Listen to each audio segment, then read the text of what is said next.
I sat double parked out there in my truck, and I called for help. But the police came first. I didn't ask for the police. The ambulance, they did come. My son was going to the hospital, but he wound up dead. They saw him in the groin and the abdomen. My 5 babies were coming out. My 5 grandkids were coming out. I'm yelling in the middle of the street. I was double parked. Where you taking my grandbaby? Tell the parents to come give them at the headquarters. My 14-year-old grandson had to cover his sister in a blanket and hide behind the couch. They heard the shots. And they were right down here in the basement. These 2 windows were down in the basement, and it's happening here. It happened here. We're sorry. And we both were knocked down when the police burst in. They knocked us down. And all I heard was 2 shots. And I'm screaming, what kind of body? You shoot my son over and over again. No one would answer me. To my granddaughter, she opened us the door from here. I can see they opened the doors. My granddaughter saw my son laying down with his head, eyes going in the back of his head. He was already gone. My other granddaughter came up. She saw when they handcuffed my son, and he was already gone. All the other ones were just yelling.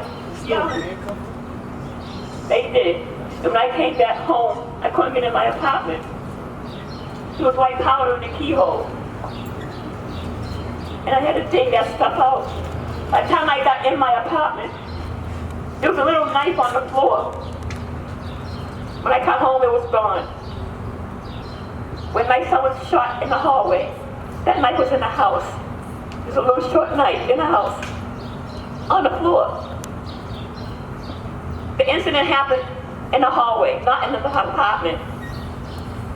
I had 2 search warrants on the table when I went back in the house.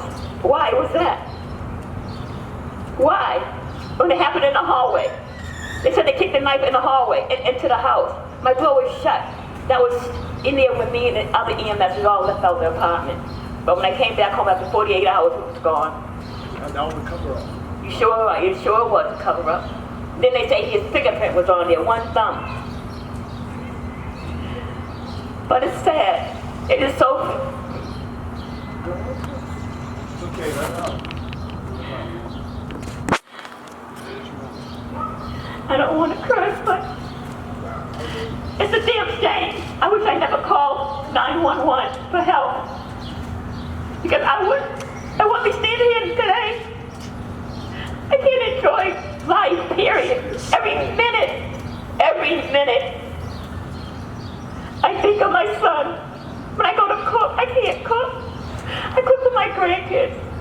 They say, Nanny, eat, I can't. I bring it up. Holidays, I can't enjoy holidays.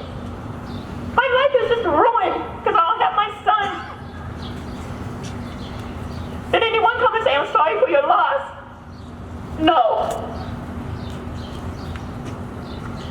But it's a damn shame. You can't call 911 for help. They killed my son instead. Where's the body cameras? Nothing. But we're going to have body cameras and so on, but nothing's being done. They're cops. They can sit down and have dinner, birthday parties, Mother's Day, Father's Day, go to the cemetery. I have to let my son know what's going on. And I just buried his father a year after, so I put him on top, open the grave up again. And it was hard. My son was no problem. No problem. They could have done better than what they did. They need better people to work with them. They don't have the right equipment. Use your damn brain. Don't use a gun. It kills.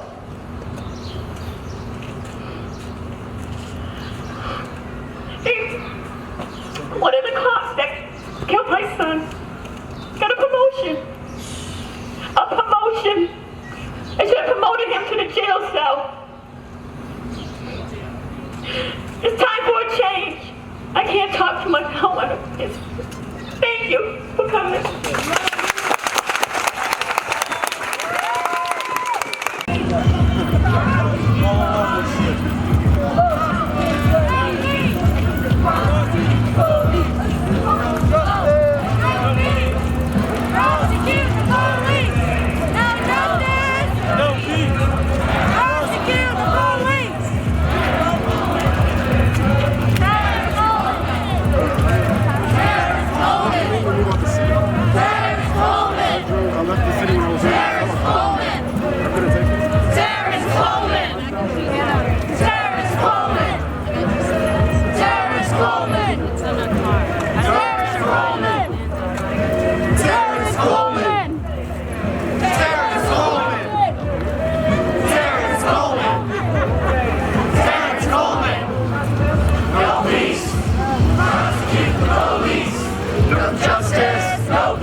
No justice, no peace. Prosecute the police. No justice, no peace. You better prosecute the police. No justice, no peace. You better prosecute the police. No justice, no peace. Prosecute the police. How long? Till we win. How long? Till we win. How long? Till we win. How long? If Osama don't get it, if Ibrahim don't get it, shut it down. If Paris don't get it, shut it down. If Ayana don't get it, shut it down. If George don't get it, shut it down. If Brianna don't get it, shut it down. If Sandy don't get it, shut it down. If Mike don't get it, shut it down. If Vaughn don't get it, shut it down. If Rihanna don't get it, shut it down. No justice, no peace. We don't have to agree on everything, but we do need to agree on prosecuting the police being our number one goal. All right?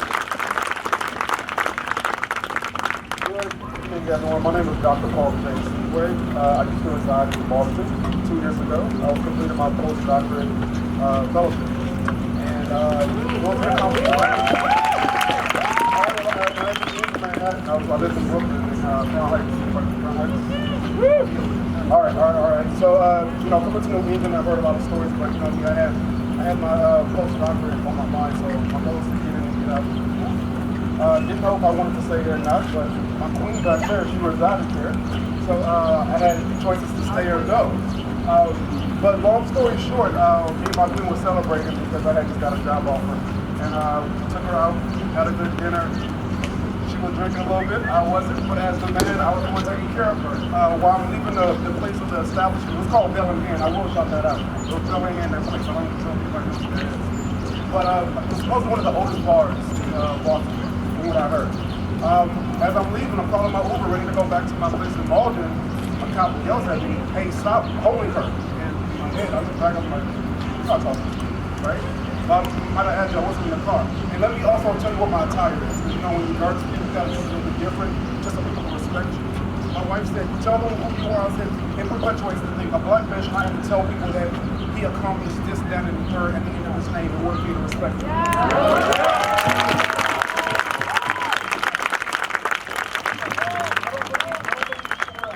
So they can respect you. You know what, better yet, not shoot you or kill you. That's too much. That's doing the most. Might I add you, I was wearing a turtleneck, briefcase, top coat, just came from work, and taking my queen. And also, I was wearing glasses. I thought wearing specs as a black man would make you look less threatening. That didn't mean shit. Excuse excuse my language, please. I don't know if anybody your language now. But anyways, going back, I was approached by the cop, told me to stop. I had an Uber to cash. I do like my star rating, so I wanted to keep that up. And my goal was to go to my Uber without having it delayed, especially Lyft, because it's like 3 minutes late they leave. I had to get back to Malden. As I'm approaching Malden, he's yelling at me to stop walking or whatever. And in my head, remember, he's not talking to me. He never told me I was arrested. He never said, hey, you, sir, describe me in my color tone, tall black man. He never said, hey, you, stop. Right? So I proceeded to walk to my Uber.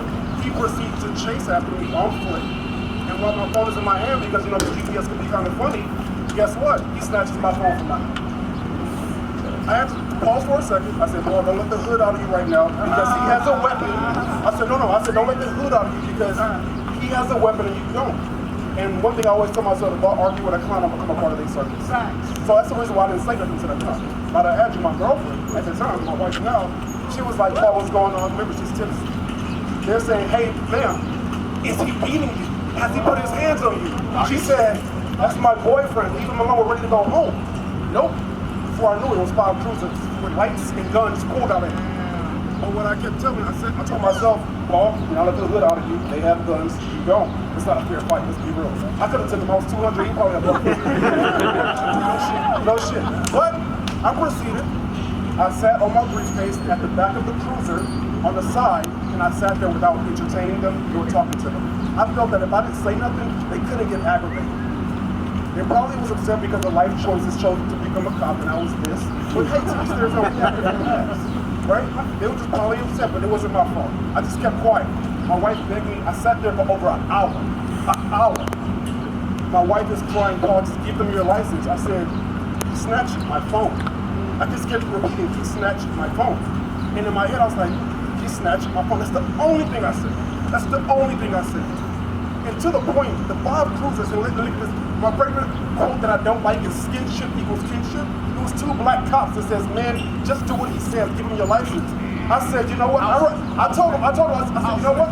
I said, between me and you, I said, I'd rather go to jail because that's what that tells me that I'm arrested for something, and I'd rather probably get justice inside of the house where there's cameras and guess what? Witnesses.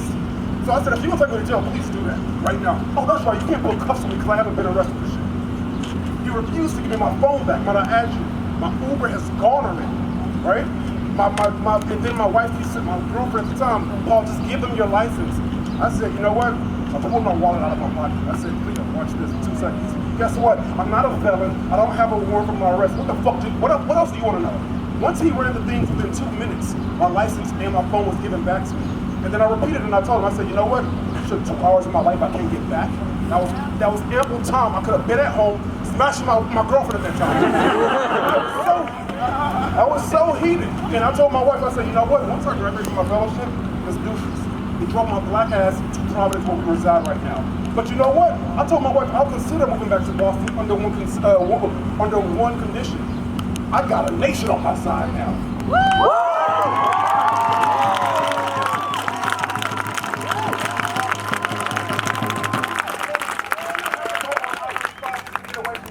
That's just too much.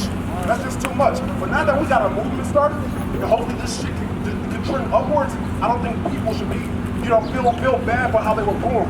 If you hyper-melanated, that's not our fault. That's the birds and bees, that's guys, that's moms and dads. You should not be prosecuted for your skin tone. Of all things, you should not be prosecuted for your skin tone. Prejudiceness, racial profiling, I can flip the script and tell any white guy, if I look at you and assume you're racist, how would that make you feel? You wouldn't like it, so let's say to my people based on color.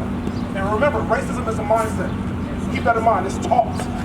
It's taught. That means you're in a fucked up community if you're actually showing racism or showing any signs of it. That means guess what? It's unfortunate you have bad parents, bad people around you, bad communities, bad whatever. To prevent that, teach people how to be kind. When I think of this is off topic, when I think of reform, I just think of it as being a cover-up to try to, you can't prove racism, but you can prosecute the actions of racist people. Focus on the root. You worry about B, C, and D. Reform. Focus on A, which is racism. I guarantee you, if we all treat each other the same, what's the point of police? We'll be no crime, right? What's the point for, why are you going to tell somebody not to do something, to do their job correctly, so to speak, when it starts with hatred? I hate to say it, I feel bad, rest in peace, the guy who just passed away in Atlanta, Brooks. Damn it, he should have been having, what is it called, a Teflon vest on. I gotta, when I leave the house in certain areas, you gotta say, hey, driver's license, check. Teflon vest, check. That is sad when you have to say that shit as a black man when you leave your house. No shit. Just my 2 cents. I don't need to vent, but I will be possibly moving back to Boston because, like I said, this is a beautiful city. Trust me, it's not Manhattan, it's not Brooklyn. I love that place a lot, but I love this place because it's small, intimate. Education is on a higher up. The sports is just amazing. You know what I mean? But I don't feel like we all should be treated equally. I wish this place had a little bit more diversity. Trust me, you know, I'm a product of the 80s. I love hip hop. I wish a lot of things would change different for me not to have to leave the city just to get treated differently. I don't think, I say, look, man, once I hit the 6-figure mark, I'm not giving the city of Boston anything on black ass movie violence. I want to change that mindset. But like I said, it's 2020. So far this year should be erased. We should start 2020 again next year. You know, for a lot of us, for good, for the bad, and the ugly. But guess what? Well, guess what? The Band-Aid's removed. Shit has hit the fan now. Everybody's put on Front Street and everybody has been put on notice. So what y'all doing right here today? You know what? Hold your signs up. You all look good. Black, beautiful, white, orange, green, whoever you are. You all are looking good today, and thanks for coming out and showing respect for those 2 individuals who passed away.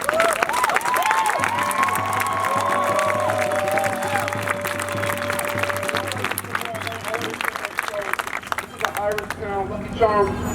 I always say that, guess what? I'm not a survivor. I got lucky that day. Because the glass could have came out of me and I would have been 16 inches. Real talk.